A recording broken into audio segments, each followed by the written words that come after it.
warahmatullahi wabarakatuh.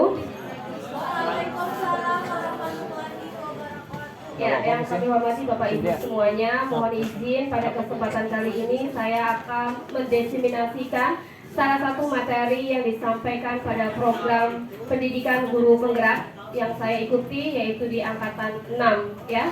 Dengan judul modulnya adalah budaya positif ya. Ini adalah materi yang luar biasa karena keseharian yang kita lakukan gitu ya, hal-hal yang kita jumpai di aktivitas kita sehari-hari dalam melaksanakan proses pembelajaran di sekolah.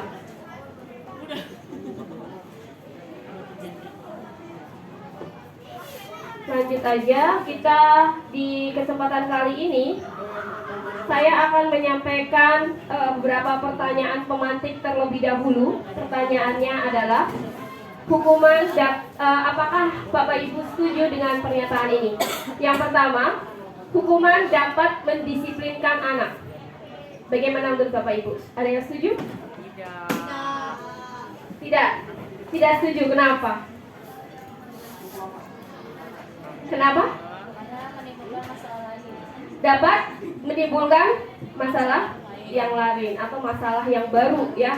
Dengan menghukum kadang kita tidak menyelesaikan masalah, justru menimbulkan masalah lainnya ya. Kemudian di pernyataan pemantik yang kedua, pertanyaan pemantik yang kedua, pemberian hukuman dengan hal positif seperti membaca atau membersihkan halaman sekolah dapat meningkatkan disiplin anak. Setuju? Setuju nggak? Ini hukumannya positif nih. Kira-kira Bapak Ibu setuju nggak kalau itu dapat bisa meningkatkan disiplin anak?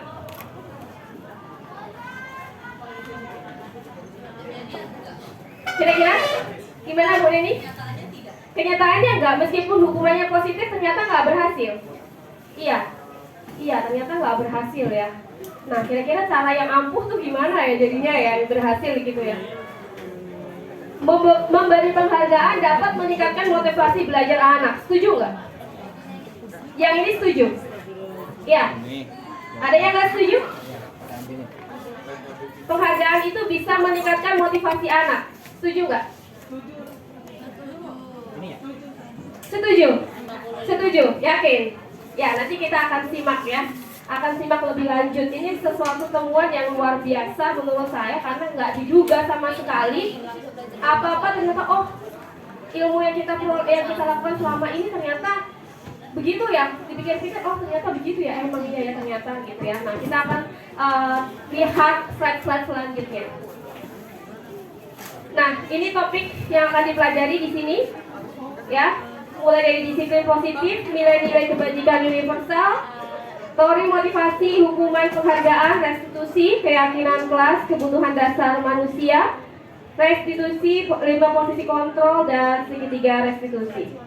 Nah, nilai yang pertama, topik yang pertama, disiplin positif dan nilai-nilai kebajikan universal.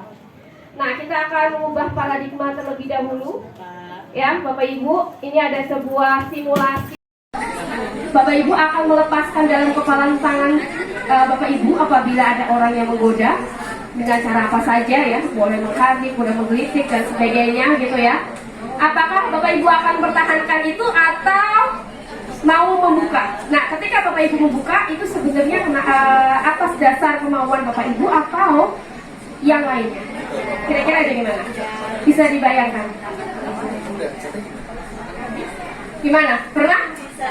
Mencoba mempertahankan sesuatu yang Bapak Ibu ya sayangi? Pernah? Berusaha dengan sekuat tenaga atau hanya berusaha saja? Asal berusaha terus ya udah, kalau hilang ya udah. 50-50. Ada kalanya ternyata Bapak Ibu melepas gitu ya? Ada kalanya melepas ya? Lagi digoda dikit aja udah nyerah gitu ya? Enggak? Enggak? Nah ini yang mbak-mbak yang ini gimana? Kalau ada sesuatu yang disayang, ada yang goda gitu, dilepas gitu aja atau dipertahankan? Hah? Beda konteks.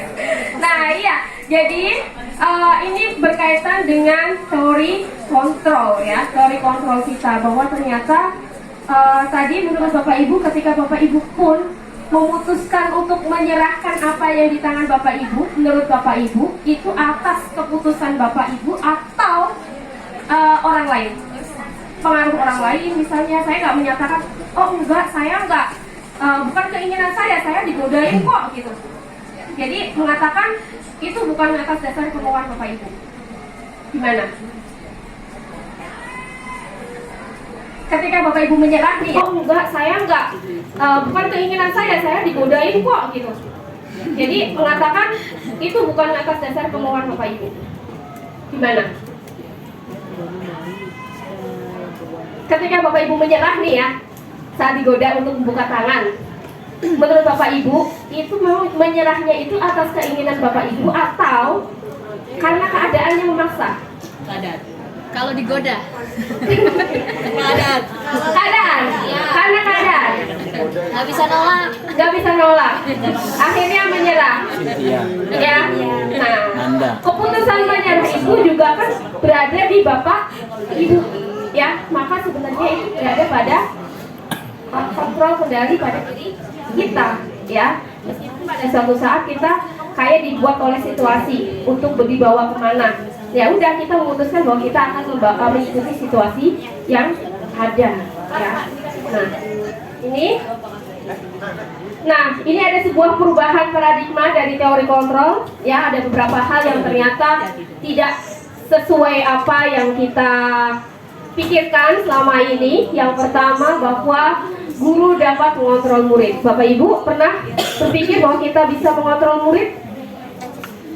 Kita ingin selalu kelas kita seperti apa yang kita mau kadang ya.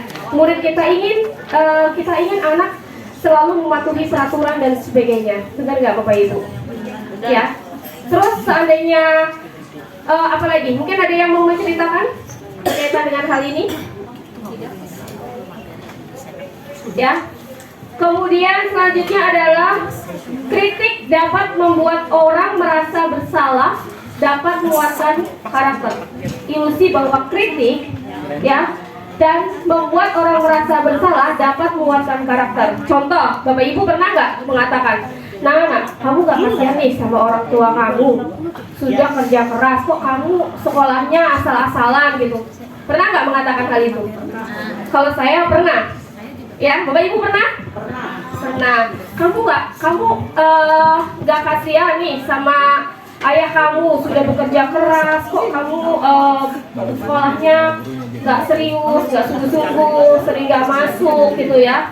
Kamu nggak sayang tuh teman-teman yang di luar sana nggak punya kesempatan kayak kamu dan sebagainya. Nah, itu sama aja dengan kita membuat merasa bersalah. Bapak Ibu, menurut Bapak Ibu apakah itu bisa menguatkan karakter? Bisa. Kita berpikir bisa ya, dengan harapan begitu ternyata kita berharap anak itu akan berubah gitu ya. Ya, oke. Kita simpan dulu konsep ini ya. Nanti kita bahas selanjutnya. Masih ada selanjutnya ya. Dan ternyata di sini adalah dia mengatakan di teori kontrol ini adalah sebuah ilusi.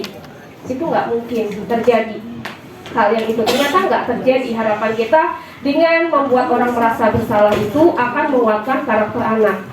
Ya, ini di sini. Nanti kita lanjutkan di konsep selanjutnya. Ilusi bahwa semua penguatan positif efektif dan bermanfaat. Penguatan positif itu seperti kayak penghargaan, ya hadiah gitu ya. Nah, kemudian ilusi bahwa orang dewasa memiliki hak untuk memaksa. Bapak Ibu yang jadi orang tua terkadang kita memaksa nggak kita ke anak-anak? Ya, termasuk kita ke guru di kelas juga mungkin kadang memaksakan ke anak-anak gitu ya. Iya nggak? Iya. Nah, iya betul, agar mereka tenang dan segala macam ya. Nanti kita akan belajar karena di CGP itu materinya sangat luar biasa sekali ternyata ya. Mendapatkan konsep-konsep baru, dan satu hal yang membuat saya setelah pelajari di modul 1 adalah saya bisa menerima keberagaman murid yang bermacam-macam ya. Karena selama ini di matematika tidak cukup banyak siswa yang menguasai atau berminat di matematika. Nah, terkadang dulu saya suka maksain kalau kalian tuh harus bisa gitu ya. Kalau nggak bisa saya sedikit ngegas. Nah, Itu yang sekarang saya agak berkurang dan saya banyak melakukan pendampingan individu kepada anak agar anak bisa lebih menguasai matematika. Ya, ini salah satu perubahan yang saya lakukan setelah mempelajari ini. Dan mudah-mudahan ini bisa menjadi budaya di kita. Suatu saat kita bisa mengembangkan forum diskusi atau pengalaman-pengalaman belajar sehingga kita bisa meningkatkan kualitas pembelajaran kita. Selanjutnya, nah ini ya perubahan paradigma, stimulus respon dan teori kontrol. Siapa sesungguhnya yang memiliki kontrol? Selanjutnya berkaitan dengan perubahan paradigma, stimulus, respon, teori kontrol. Ya. Selanjutnya dengan ini, siapa yang sesungguhnya memiliki kontrol? Nih ya, siapa yang sesungguhnya memiliki kontrol? Kita mencoba mengubah orang agar berpandangan sama dengan kita. Di dalam teori stimulus respon kita selalu berusaha seperti itu ya. Kita maksain orang untuk bisa sesuai dengan pandangan kita, ya nggak? Ya. Iya. Nah, selama ini juga kayaknya kita seperti itu ya. Kita selalu berusaha mengontrol orang, terutama anak-anak gitu ya. Anak-anak atau murid dan anak kita. Nah, kita di dalam teori kontrol, kita melakukannya adalah dengan kita berusaha memahami pandangan orang lain tentang dunia. Jadi kita lebih mencoba memahami bahwa ternyata setiap orang itu punya keragaman berpikir masing-masing. Maka kita bisa saling menghargai satu dan lainnya. Ya. Yang selanjutnya adalah perilaku buruk dilihat sebagai suatu kesalahan di dalam teori stimulus respon. Nah, di dalam teori kontrol kita melihat bahwa semua perilaku itu memiliki tujuan. Anak-anak melakukan suatu pelanggaran, ya, itu adanya suatu tujuan yang dia ingin perjuangkan. Contoh, kalau Bapak Ibu mengamati saat melakukan pembinaan anak-anak yang melakukan tindakan seperti tidak hadir ke sekolah berapa hari gitu ya, atau tidak mengerjakan PR, atau banyak jalan-jalan di dalam kelas gitu ya, tidak memperhatikan. Anak-anak tersebut sekiranya punya sesuatu nggak yang memang miss dari dia, seperti dia ingin punya rasa kebebasan, atau tidak adanya perhatian dari orang tua gitu ya, kurangnya kasih sayang yang membuat dia ingin mendapatkan perhatian lebih ya, makanya dia melakukan tindakan-tindakan seperti itu ya. Oke, selanjutnya orang lain bisa mengontrol saya. Nah, di dalam stimulus respon orang lain tuh bisa mengontrol saya seperti tadi. Nah, anak ada ya, anak yang masih di bawah kontrol atau kendali orang tuanya, yang selalu dipaksakan harus begini, harus begitu, ditarget capaian prestasinya dan sebagainya ya. Ternyata anak itu kan juga ternyata memiliki tekanan tersendiri ya, tekanan tersendiri dan sebagainya. Bapak Ibu sering menjumpai anak-anak yang demikian. Nah, di dalam teori kontrol kita tidak bisa mengontrol orang lain. Ternyata kita nggak bisa ya Bapak Ibu mengontrol orang lain. Iya. Kemudian di dalam stimulus respon lagi, pemaksaan ada pada saat tujuan gagal. Di dalam teori kontrol, kolaborasi dan konsensus menciptakan pilihan-pilihan yang baru. Kemudian model yang berpikirnya adalah menang kalah di dalam stimulus respon. Di dalam teori kontrol, model berpikirnya adalah menang-menang, ya. Oke, kita lanjutkan. Ini adalah diagram dari disiplin positif. Jadi di situ nanti kita maknai apa itu disiplin. Kemudian tentang tujuan dari suatu perilaku, teori motivasi.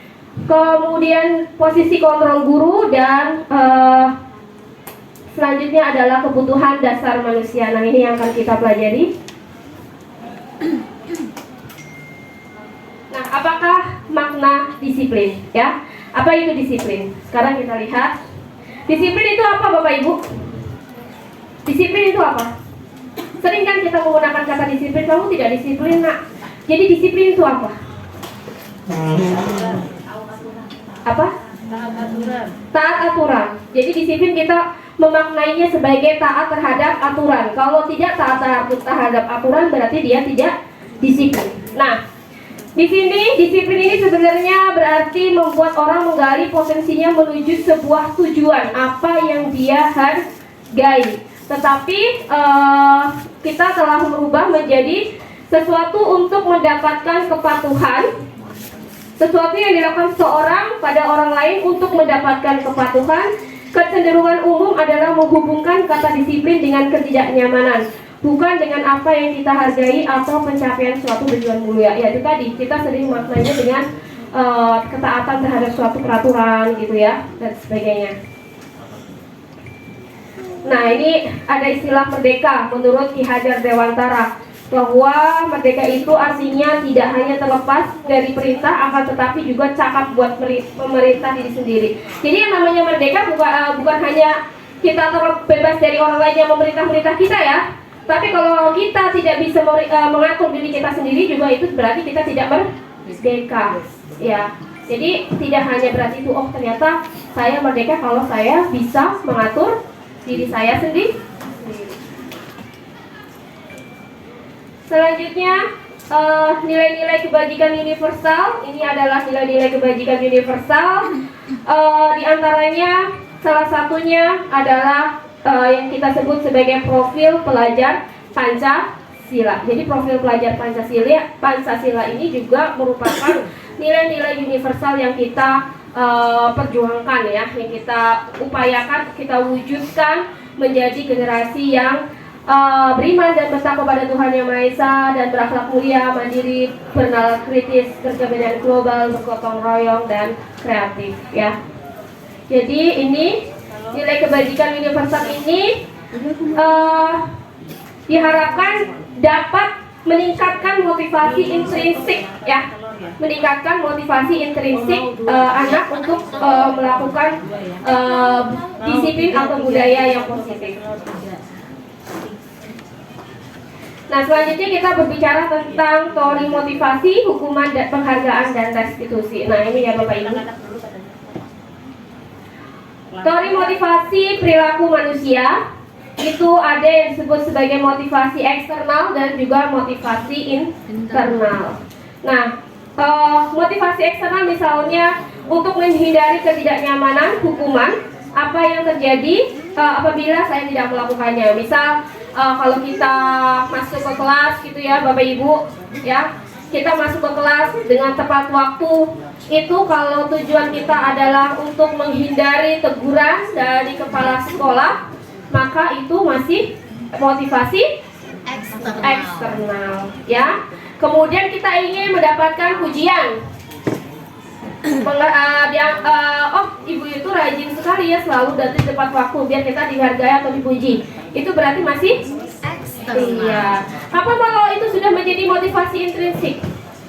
Kalau kita melakukannya, kita meyakininya bahwa saya misalkan harus memberikan teladan yang baik kepada anak-anak, bahwa saya mengerjakan tugas ini sesuai dengan saya karena ya harus, memang sudah harus begitu gitu ya, sudah harus begitu, saya harus mengajar tepat waktu dan sebagainya. Nah, itu kita memperjuangkan untuk diri kita sendiri, untuk menghargai diri kita sendiri itu ya.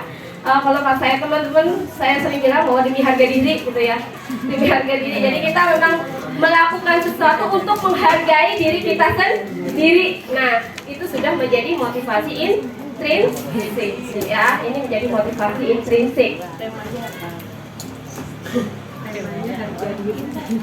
Nah, selanjutnya adalah kita mengenal apa itu restitusi.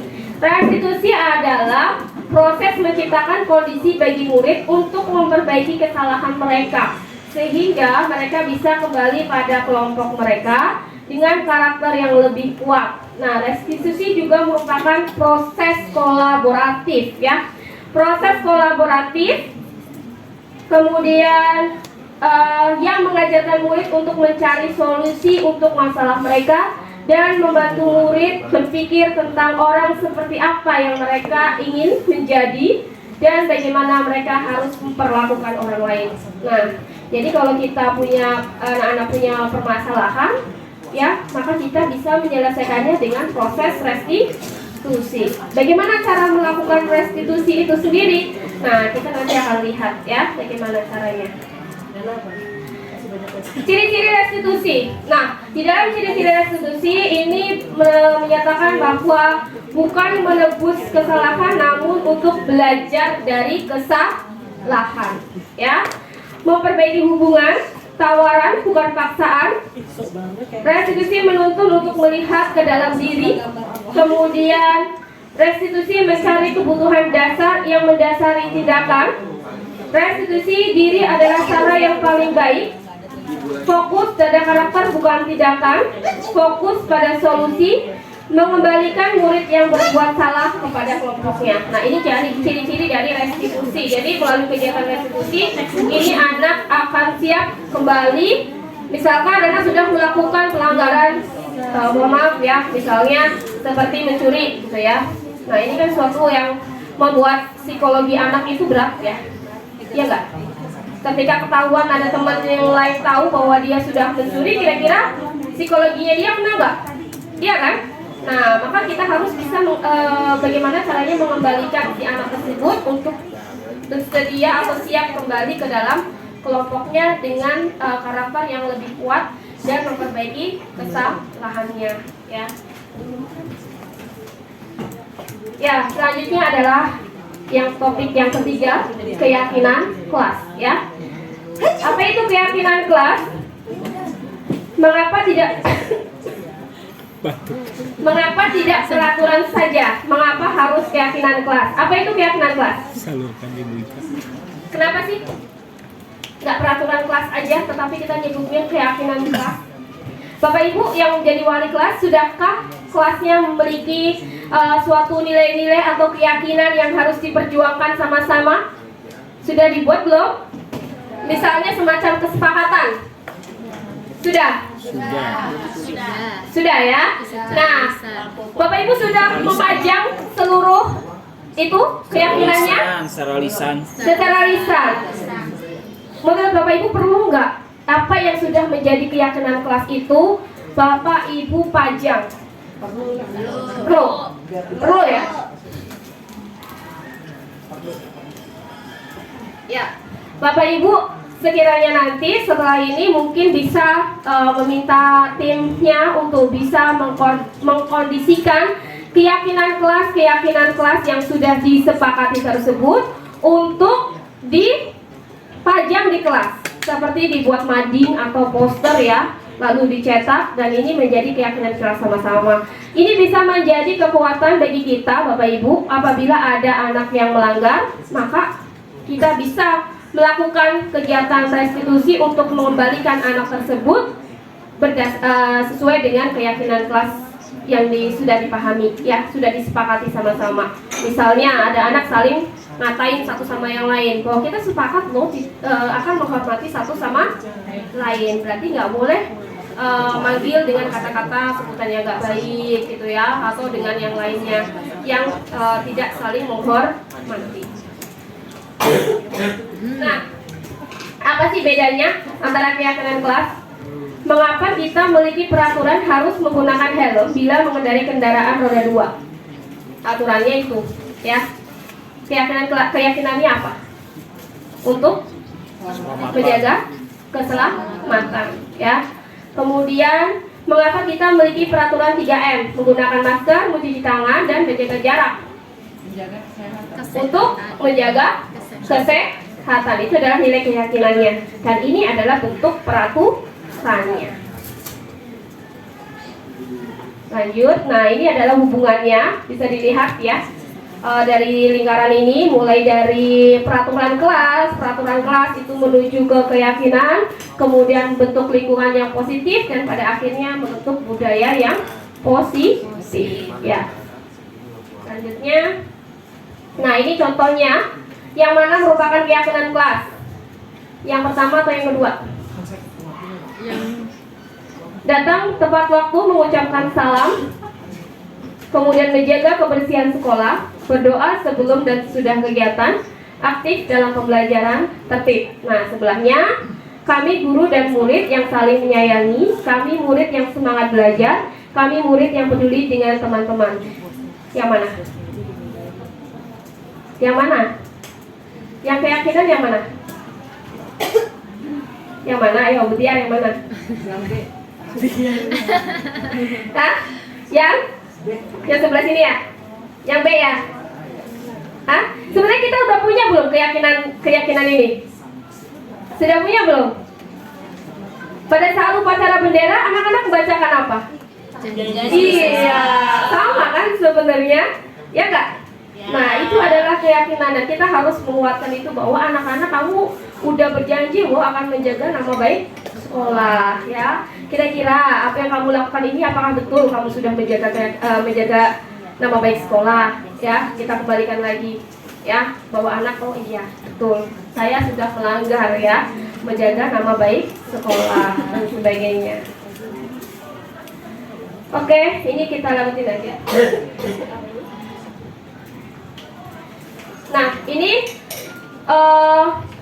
untuk membentuk keyakinan kelas, misalnya tadi mungkin teman-teman Bapak Ibu sudah ada yang membuat keyakinan kelas. Kalau ada yang belum, mungkin bisa memulainya, bisa diawali dengan masing-masing bisa mengeksplor keyakinan apa yang mereka ingin wujudkan, gitu ya. Oke. Apa tak? Sini, apa? Nah, ini perbedaan. Bukan perbedaan. Ini bentuk ya, contoh ya. Selalu kembalikan buku ke tempatnya. Contoh antara peraturan dengan keyakinan kelas. Selalu kembalikan buku di tempatnya. Itu adalah tanggung jawab. Dilarang mengganggu orang lain. Bentuk menghormati orang lain.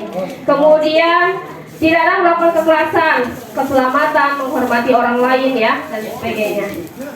Contohnya, nah, ini mungkin ada penambahan materi berkaitan dengan penghargaan. Nih Bu Murni, penghargaan. Ya, ini juga sangat mengejutkan loh buat saya. Ya, ternyata penghargaan itu memiliki pengaruh jangka pendek dan jangka panjang. Ya, kemudian penghargaan itu ternyata menghukum. Loh, kita mengasih penghargaan kok ternyata bisa menjadi hukuman bagi anak gitu ya. Kemudian penghargaan mengurangi ketepatan. Penghargaan tidak efektif, penghargaan merusak hubungan. Kemudian beberapa konsep tentang penghargaan. Penghargaan mematikan kreativitas. Penghargaan mengurangi motivasi intrinsik. Kok bisa? Coba bisa dibayangkan, kita bisa melihat anak nggak yang begini, yang dia memiliki motivasi yang sangat besar sekali untuk bisa mendapatkan penghargaan. Ketika dia nggak berhasil, apa yang terjadi? Kecewa, ya, depresi, ya, iya. Nah, akhirnya dia memikirkan temannya menjadi saingan, bagaimana menganggapnya? Saingan, permusuhan ya? Iya, merusak hubungan. Iya. Nah, akhirnya dampaknya begitu. Ternyata ya penghargaan, kita sering melakukan penghargaan ya untuk anak-anak yang sudah berprestasi, kadang juga menjadikannya dia contoh dan sebagainya.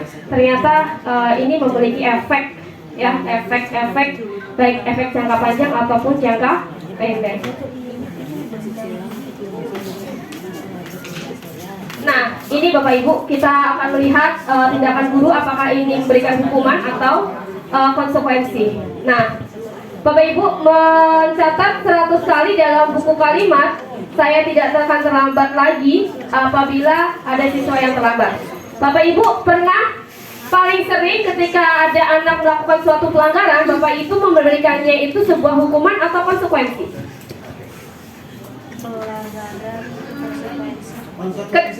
Konsekuensi. Contohnya apa, Pak Buce? Jangan mengulangi lagi dengan tulisan. Jangan mengulang lagi. Anak suruh nulis. Tulis. Gimana nulis?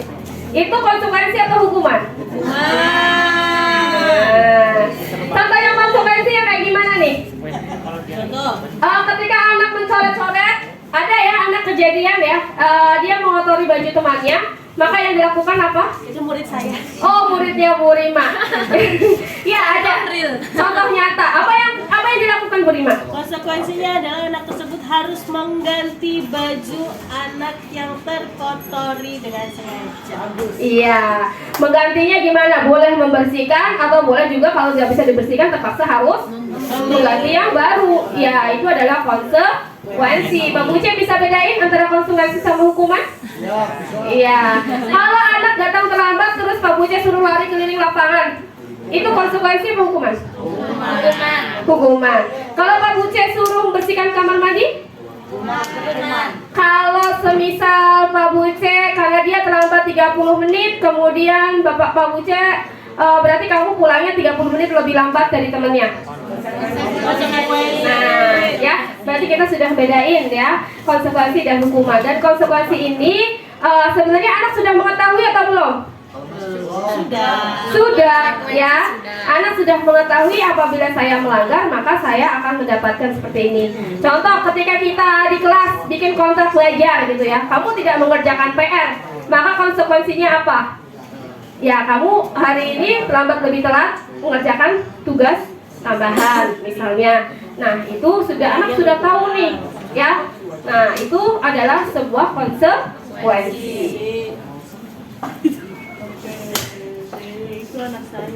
Nah, ini perbedaan antara hukuman dengan konsekuensi ya.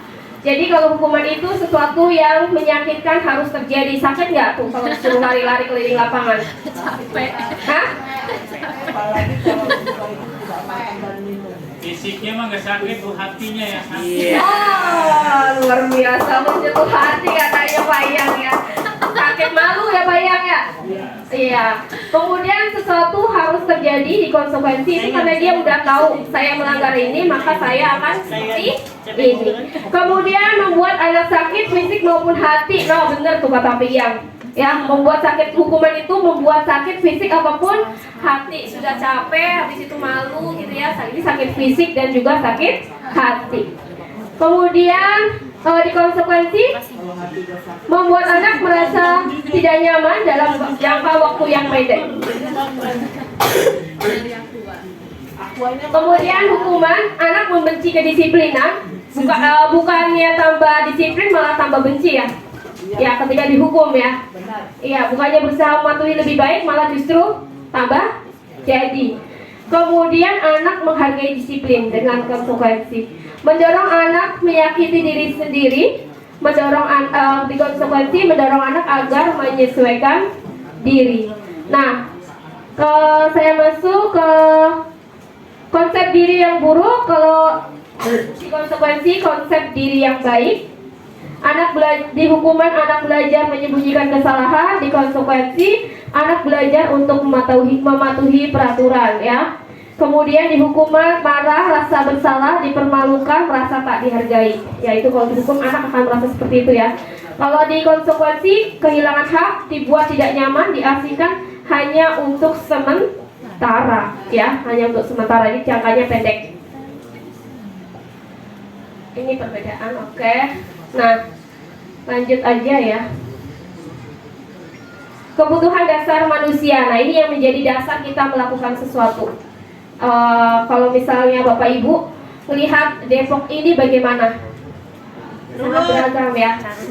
Sangat beragam sekali. Ruwet. Macet, ruwet. Karena apa? Kalau dari sosial kulturalnya Depok ini jadi tempat yang sangat strategis ya, gitu ya. Jadi sangat strategis, jadi tempat yang ruwet gitu ya. Percampuran budaya, kita nggak orang Sunda juga nggak orang Betawi, tapi kita adalah orang campuran Betawi Sunda ya.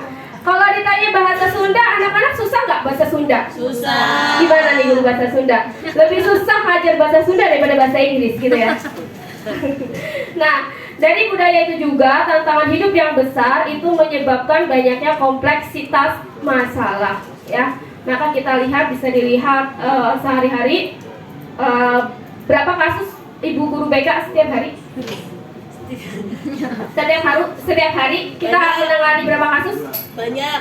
Banyaknya berapa? Sehari? Sehari bisa 5 kayu. Sehari itu yang ditangani ya, belum yang disimpan gitu ya. Ya, dengan siswa kita. Dan itu banyaknya itu karena adanya pengaruh budaya, kondisi di lingkungan kota Depok yang persaingan ketat, hidup susah mungkin gitu ya. Kebutuhan anak harus ikut bekerja, kondisi orang tuanya pada broken, anak menjadi tulang punggung keluarga gitu ya. Sehingga dia harus bisa bekerja keras.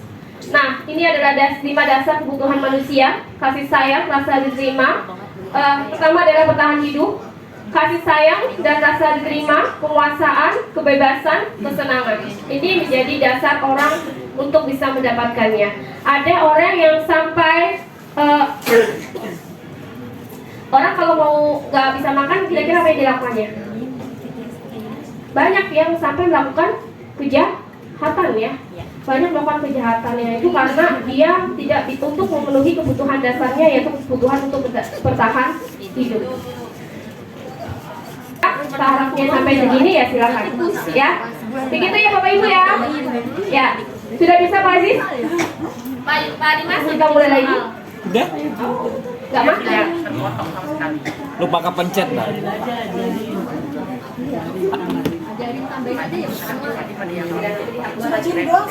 Siapa? Baik Bapak Ibu, kita lanjutkan videonya. Mudah-mudahan tidak terkendali, tidak terkendala.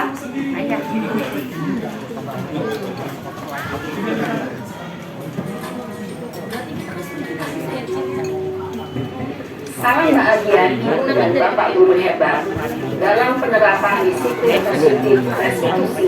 Salah satu program yang dikembangkan adalah 5 posisi kontrol. 5 posisi kontrol dalam restitusi adalah proses perjalanan seorang pendidik agar dapat mengenali dirinya.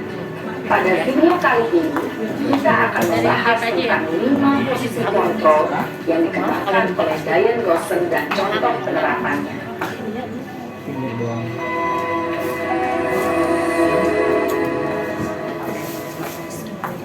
Lima posisi kontrol itu adalah: 1. Posisi penghukum. 2. Posisi pembuat merasa bersalah. 3. Posisi teman. 4. Posisi pemantau atau monitor. Dan 5. Posisi manajer. Untuk lebih memahami kelima posisi tersebut, mari kita saksikan kasus Naren yang terlambat hadir 20 menit di sekolah dan melihat bagaimana kelima posisi kontrol dalam menghadapi masalah tersebut. Yang penting materi tuntas.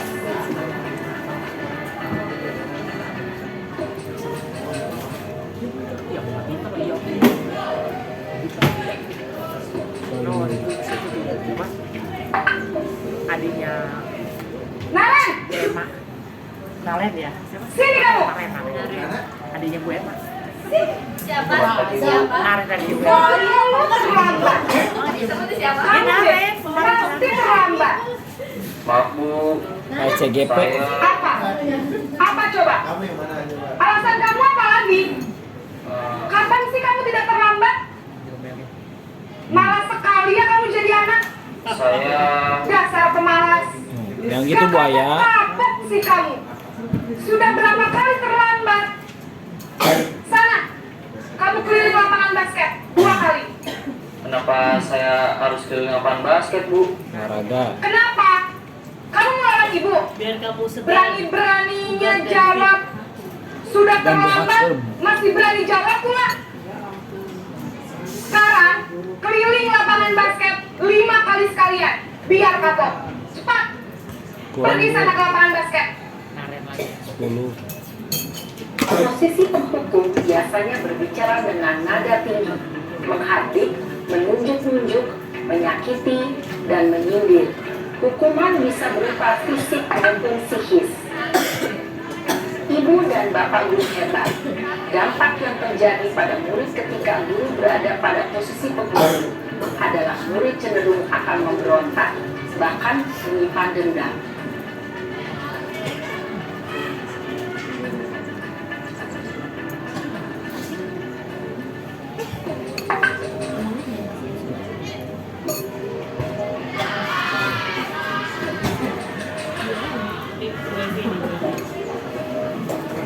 Naren!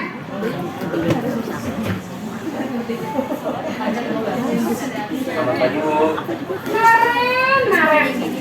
Kamu kenapa terlambat lagi, nak? Ya Tuhan, Naren. Kamu senang ya bikin ibu susah ya? Kalau kamu terlambat lagi, nanti ibu yang ditegur bapak kepala sekolah, nak. Bisa nggak ibu jadi seminak kamu? Aduh, gimana ini? Belum mau di kelas kamu gimana? Duh, Gusti Naren. Kamu suka ya kalau ibu ditegur pakai kepala sekolah? Terus, sekarang ibu harus tulis apa nih di buku absen? Ini kamu sudah sering terlambat loh. Ibu harus apa coba? Maaf Bu, maaf sekali. Ya sudah, lain kali jangan bikin ibu susah lagi ya nak ya. Ibu tidak akan kuat lagi kalau kamu begini terus. Jangan kalau Dia suruh lari ke kelas. sekolah. Nanti begini. Sana cepat, kelas. Maaf ya Bu, Tapi nanti maaf sekali. Nah kayak gitu terus gue udah dia anak merasa bersalah loh. Nah ini Posisi pembuat rasa bersalah berbicara dengan nada tenang, cenderung lembut. Namun kata-kata yang diutarakan membuat murid merasa menjadi orang yang gagal. Memandang dulu dirinya sendiri, merasa tidak berharga, dan tidak sanggup membahagiakan orang lain. Ketika guru mengambil posisi pembuat rasa bersalah, murid akan menganggap dirinya yang bersalah dan ia akan menyimpan emosi negatif tersebut di dalam dirinya. kesalahan itu juga parah banget. Nah ini nih, Nara suruh lari cepat. Ini Nara ini paling banyak nih. Nara suruh lari. Makanya. Naren!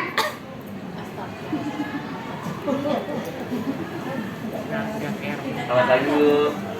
Wah, sudah jam berapa ini, Nak? Nah ini. Selamat lagi ya, sayang.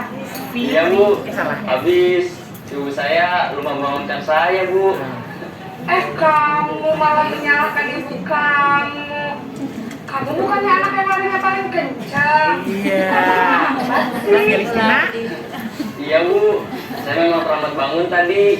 Jadi biarpun saya lari kencang, tetap gak kekejar Bu.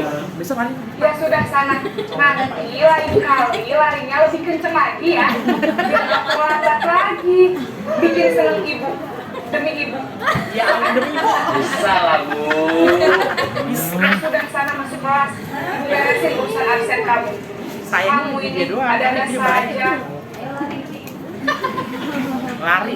Dalam posisi teman, guru berbicara dengan nada suara ramah, akrab, cenderung bersendar gurau untuk menjaga suasana tetap santai.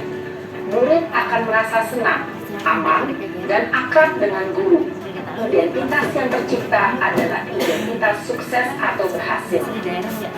Namun, perlu diingat, karena ini masih dorongan eksternal, maka ada faktor ketergantungan dari murid kepada orang tertentu.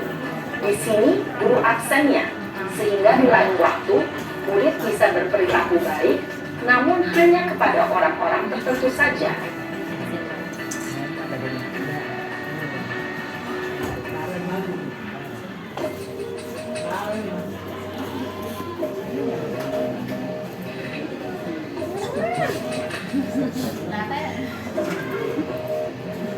Naren! Suaranya itu khas gitu. Selamat pagi Bu. Naren, apa peraturan sekolah kita tentang jam berapa kita harus masuk sekolah, nak? Kita harus di sekolah jam 7 Bu. Iya betul, sekarang sudah jam 7. Naren sudah tahu konsekuensinya jika terlambat hadir. Paham Bu. Saya harus tinggal kelas pas jam istirahat selama 20 menit. Ya benar, konsekuensinya demikian.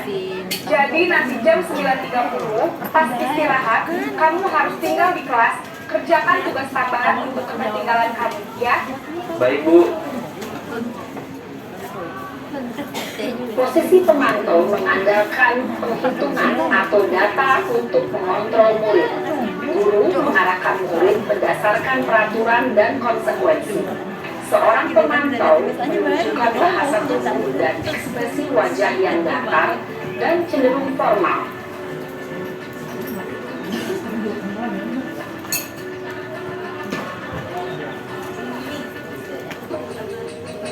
Naren!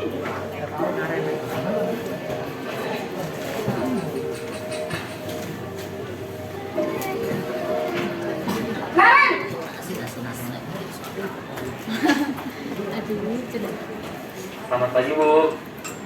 Selamat pagi, Naren. Maaf, Bu. Saya terlambat. Iya, sekolah masuknya jam 7, sekarang sudah jam 7.20.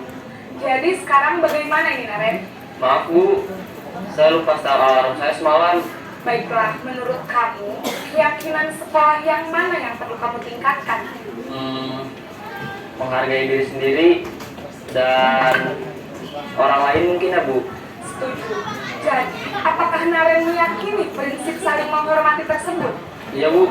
Saya meyakininya. Apakah Naren bersedia memperbaiki masalah keterlambatan ini? Bersedia, Bu. Bagaimana kamu akan perbaiki masalah keterlambatan ini? Saya akan coba untuk tidak lupa menyetel alarm saya, Bu. Baik, kalau Naren bukan sekitar alarm di rumah, ada orang yang kira-kira bisa bantu mengingatkan tidak? Ada, Bu. Kakak saya, Kak Emma. Ada lagi selain Kak Emma? Selain Kak Emma, ada ibu saya. Baik, jadi yang mengingatkan Naren adalah Kak Emma dan ibu kalian. Kira-kira akan mulai start alarm kapan nih, Naren? Setelah pulang sekolah, akan segera saya lakukan. Baik, jadi Naren akan setel alarm untuk bangun besok pagi dan akan diingatkan oleh kakak dan ibunda Naren ya. Ada lagi yang mungkin perlu dilakukan, Naren? Agar tidak terlambat bangun lagi. Tidak ada, Bu. Baik, Naren. Terima kasih untuk kerjasama kamu. Sekarang kamu perlu kembali ke kelas untuk belajar. Baik, Bu. Terima kasih. Posisi manajer adalah posisi kontrol yang disarankan untuk membimbing murid memiliki sikap disiplin yang positif, yaitu murid yang mandiri, bertanggung jawab, dan dapat memecahkan masalah. Tujuan dari posisi ini adalah agar murid dapat berefleksi atas tindakannya. Guru akan dengan tulus memberikan pertanyaan-pertanyaan bermakna, sehingga membuat murid dapat belajar dari kesalahannya dan mencari sebuah solusi untuk menyelesaikannya. Ibu dan bapak guru hebat, setelah mengamati adegan kelima posisi kontrol tadi, kira-kira posisi mana yang paling ideal? Posisi mana yang dapat menunjang motivasi intrinsik murid? Ya, tentu posisi manajer. Posisi ini memang posisi ideal yang ingin dituju setiap pendidik. Pada posisi inilah, guru dapat menerapkan disiplin positif yang berpihak pada murid, yang memerdekakan murid. Perjalanan seorang pendidik tentunya tidak mudah untuk sampai pada posisi seorang manajer. Namun, tujuan kita pasti, yaitu menciptakan murid-murid yang mandiri, merdeka, dan bertanggung jawab. Semoga penggambaran 5 posisi kontrol yang telah diperlihatkan ini dapat menjadi ajang refleksi bagi kita semua, agar dapat terus mengasah dan menerapkan disiplin positif yang memerdekakan murid. Mari terus berlatih dan bersemangat. Selamat menerapkan. Salam dan bahagia. Ibu dari anak. Baik Bapak Ibu, gimana 5 posisi kontrol tadi? Seru ya si Naren ya? Iya, seru ya Bu Murni ya. Nah, ayo kita refleksi sama-sama. Selama ini kita sudah melakukan posisi kontrol yang mana? Yang paling sering kita lakukan. Silakan buka link di grup WA yang sudah saya kirim. Di situ ada link ya. Silakan diisi, diklik aja linknya. Ya, di grup. Oke, ini sudah ada yang masuk. Ya, sudah ada yang masuk. Baik. Ya, sudah ada yang jadi manajer. Alhamdulillah ya Bapak Ibu. Nah, udah banyak jadi manajer 3 orang. Mungkin ini 26. yang lihat dulu ya. Scroll ke atas.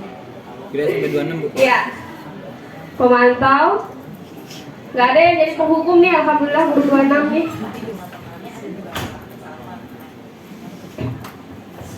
Ya, lanjut. Klik aja lalu pilih 1. Nggak usah ada identitas, langsung pilih aja.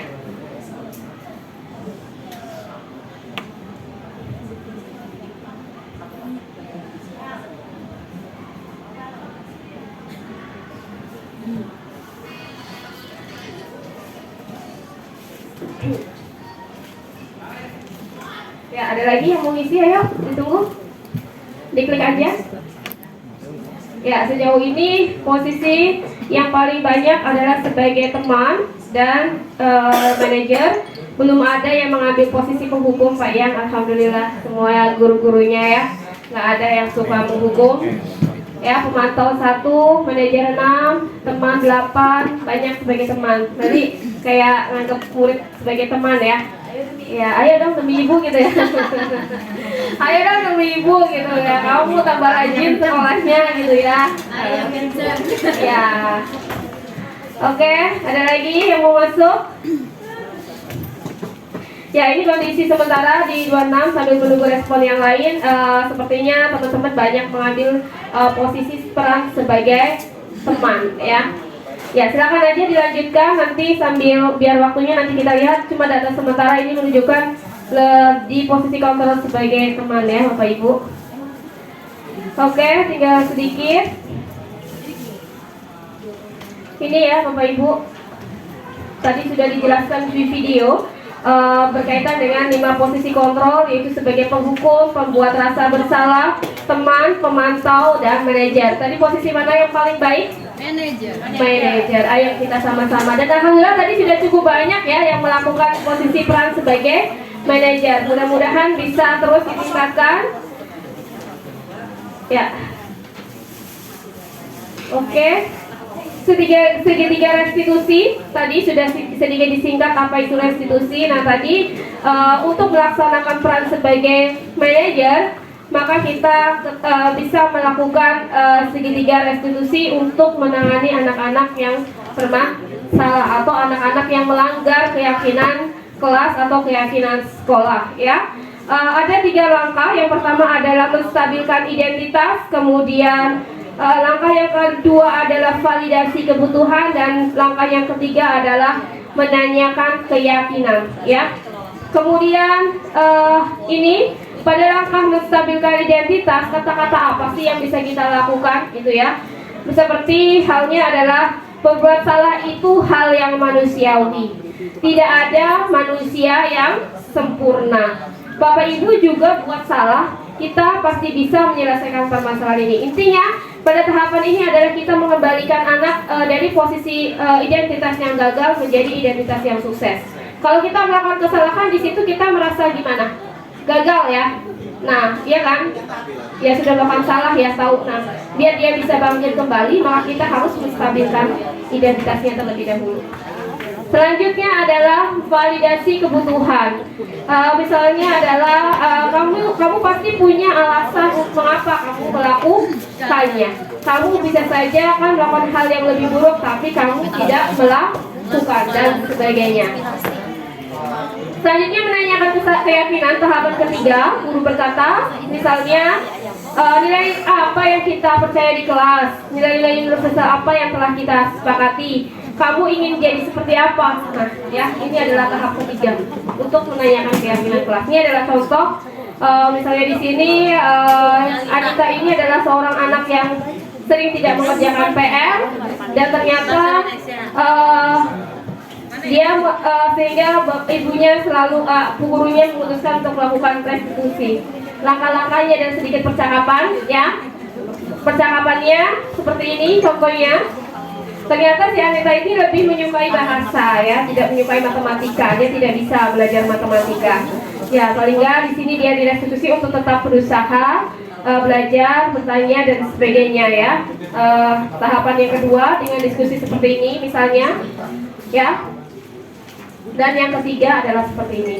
Ini adalah contohnya. Bapak Ibu bisa mencoba untuk melakukan kegiatan restitusi ini sehingga permasalahan tidak langsung lari ke BK atau kesiswaan. Bapak Ibu wali kelas bisa berusaha untuk mencoba melakukannya dengan melakukan kegiatan restitusi, dan saya yakin Bapak Ibu semua kuat atau hafal terhadap keyakinan kelas Bapak Ibu semuanya ya, sehingga permasalahan itu bisa diselesaikan dengan baik. Oke, itu aja yang bisa saya sampaikan berkaitan materi tentang budaya positif. Mudah-mudahan memberikan wawasan baru kepada Bapak Ibu semuanya, dan kita bisa mengembangkan budaya positif di sekolah kita tercinta sehingga anak-anak dapat tumbuh dan kembang seperti yang disampaikan oleh Ki Hajar Dewantara, bahwa anak itu tumbuh berkembang sesuai dengan kodrat alam dan kodrat zamannya. Anak itu bukanlah kertas kosong, melainkan kertas yang buram ya, yang harus kita tebalkan. Kita tidak bisa mengubah apa yang ada pada diri anak. Kita hanya bisa menuntun dia agar dia bisa tumbuh sesuai dengan potensi minatnya dan sebagainya. Maka di sini kita perlu banyak mengenal anak ya, mengenal anak sehingga kita bisa melayani anak sesuai dengan kebutuhannya. Terima kasih Bapak Ibu atas perhatiannya, luar biasa sekali perhatiannya. Terima kasih banyak Bapak yang Pak Kepala Sekolah atas waktunya, perhatiannya Bapak Ibu semuanya. Wassalamualaikum warahmatullahi wabarakatuh. Waalaikumsalam warahmatullahi Mohon maaf apabila ada salah kata dan sebagainya. Terima kasih. Oh, lupa kepencet.